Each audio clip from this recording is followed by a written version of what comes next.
मुझे जाना चाहिए। उत्पपात गदा पाणि चतुर्भिः सह राक्षसैः। 4 राक्षसों को लेकर अर्धरात्रि में विभीषण जी महाराज लंका से चल पड़े, आकाश मार्ग से समुद्र तट पर आए। वानरों ने देखा, पकड़ लिया, बोले पकड़ो पकड़ो। विभीषण जी ने कहा मैं प्रभु श्री राम की शरण में आया हूं, भगवान से निवेदन कर दो, मैं उनकी शरणागति करने आया हूं। विभीषण ने कहा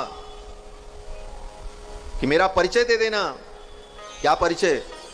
तो विभीषण जी कहते हैं रावणो नाम दुर्वृत्तो राक्षसो राक्षसेश्वर। रावण नाम का जो दुर्वृत्त दुराचारी लंका का राजा है, तस्याहम अनुजो भ्राता, मैं उसका छोटा भाई हूं। लात खाने के बाद भी अभी उस संबंध को भूल नहीं रहे, अभी भी यही बता रहे हैं कि हम उसके भाई। लेकिन यहां पर एक दूसरा भाव भी है। भाव यह है कि विभीषण जी महाराज की यह दैन्यता है, अपनी दीनता बता रहे हैं, जिससे हृदय में अभिमान ना आवे। दृष्टि यह है विभीषण जी की। विभीषण जी कहते मैं रावण का भाई हूं और मैं राम जी की शरण में आया हूं। सर्वलोक शरण्याय राघवाय महात्मने, समस्त प्राणियों के जो शरण्य हैं, शरणागत वत्सल हैं, उनकी शरण में मैं आया हूं, मेरा निवेदन कर दो।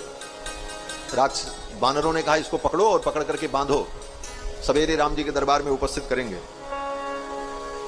तब तक भगवान ने सुन लिया। सुग्रीव जी पहुंचे और सुग्रीव ने कहा महाराज वो रावण का भाई आया है, हो सकता है वो कपट करके आया हो। शत्रु का भाई है, विश्वास करने लायक नहीं है, राजनीति यही कहती है, क्या करें। और अगर विश्वास करके उसे स्वीकार कर लिया तो कहीं निशाचर की माया को तो कोई जान नहीं सका, विभीषण भी निशाचर ही। कुछ उत्पात कर दिया तो अनर्थ हो जाएगा, इसलिए विभीषण पर विश्वास करना ठीक नहीं है। तब राम जी ने कहा सुग्रीव से, सुग्रीव आज राम जी अपने में आ गए महाराज। ठाकुर जी लीला करते करते भी कभी कभी अपने स्वरूप में स्थित हो जाते हैं।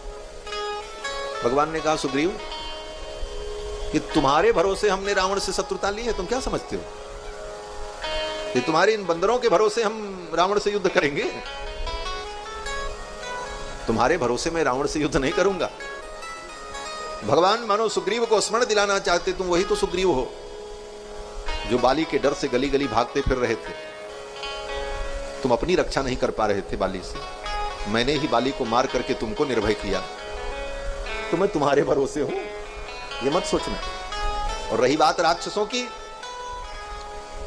तो राम जी ने वहां पर अपना स्वरूप प्रकट कर दिया। राम जी ने कहा सुग्रीव पिशाचान दानवान कूरान पृथिव्याम चैव राक्षसान अंगुल्यग्रेण ताम हन्यम इच्छन हरिगणेश्वर। हे वानरराज सुग्रीव, इस पृथ्वी पर जितने निशाचर हैं, जितने पिशाच हैं, जितने दानव हैं, पिशाचान दानवान क्रूरान, जितने भी दानव पिशाच राक्षस हैं, अंगुल्यग्रेण ताम हन्यम इच्छन हरिगणेश्वर। हे सुग्रीव, मैं उन समस्त राक्षसों को, पिशाचों को अपनी अंगुली के अग्रभाग से मार सकता हूं। ये मत सोचना कि तुम्हारे भरोसे हमने ये शत्रुता मोल ली है। भगवान कहते हैं मैं तो उनको अपने अंगुली के अग्रभाग से मार सकता हूं। अंगुली के अग्रभाग से किसको मारा जाता है? अंगुली के अग्रभाग में क्या होता है? बोले नख होता है। और नख से किसको मारा जाता है? बोले सबसे क्षुद्र जीव को नख से मारा जाता है। सबसे क्षुद्र जीव कौन होता है? बोले जब व्यक्ति शरीर की सफाई न करे तो बाल में और कपड़े में चीलर पड़ जाते हैं, जुआ पड़ जाता है। और जुए को कहां मारा जाता है? जुआ के लिए कोई बंदूक लाई जाती है क्या? जुआ के लिए कोई तलवार लाई जाती है क्या? माताएं तो बहुत अच्छे से जानती होंगी। हमारा धीरे से इसे निकालें और चट्ट से काम खत्म। अंगुल्यग्रेण ताम हन्यम इच्छन हरिगणेश्वर। अंगुली के अग्रभाग से जैसे एक नन्हे से जीव को, चीलर को, जू को व्यक्ति मार देता है चुट्ट से, उसको मारने में कोई श्रम नहीं होता। भगवान कहते हैं ये राक्षस पिशाच दानव मेरे लिए जुए के समान। अंगुल्यग्रेण ताम हन्यम इच्छन हरिगणेश्वर। इसलिए डरो मत, जाओ विभीषण को ले आओ। सुग्रीव ने कहा महाराज अगर वो रावण ही कहीं विभीषण के रूप में भेष बदल कर आया हो तब क्या हो? क्योंकि माया भी है राक्षस। भगवान ने सुग्रीव से कहा, रे सुग्रीव, यदि वा रावण स्वयं रावण ही आया हो तो कोई बात नहीं, ले आओ मेरी शरण में, आने दो, कोई चिंता नहीं। ये रघुनाथ जी है महाराज, ऐसे राजाधिराज।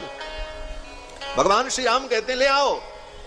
उभय भांति ते ही आनहु, हसिकह कृपा निकेत, जय कृपालु कहि कपि चले अंगद हनु समेत।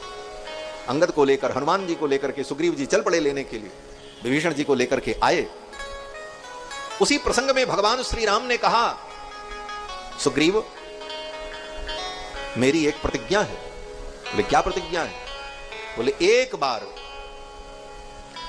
बार कोई व्यक्ति मेरे सम्मुख आकर के कह दे, तवास्मि, मैं आपका हूं।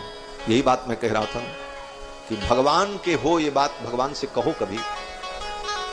ये वाल्मीकि रामायण का प्रसंग है।